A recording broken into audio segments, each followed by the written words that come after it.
নমস্কার বন্ধুরা, আজ আমি বানিয়ে দেখাবো পনির ভাপা। এই পনির ভাপার জন্য কাঁচা লঙ্কা, সর্ষে, পোস্ত আর কাজু দই দিয়ে পেস্ট করে নিতে হবে। মিক্সি জারে সর্ষে, পোস্ত, কাজু, দই এবং কাঁচা লঙ্কা দিয়ে আমি পেস্ট করে নিচ্ছি। পিস পিস করে কেটে নেব। এবার কড়াইয়ে তেল দেবো, তেল গরম হলে আমি পনিরটি ভেজে নেব। তেল গরম হয়ে গেছে, আমি এবার তেলের মধ্যে পনিরগুলি দিয়ে ভেজে নেব।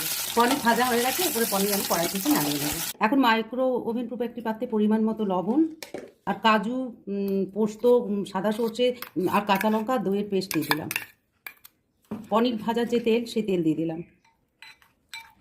এটা ভালো করে মিশিয়ে এর মধ্যে পনির দিয়ে দিলাম। এর মধ্যে কয়েকটি কাঁচা লঙ্কা দিয়ে মাইক্রো ওভেনে 3 মিনিট এটিকে রান্না করতে হবে। এখন আমি মাইক্রো ওভেনে এটি 3 মিনিট দিয়ে দিচ্ছি।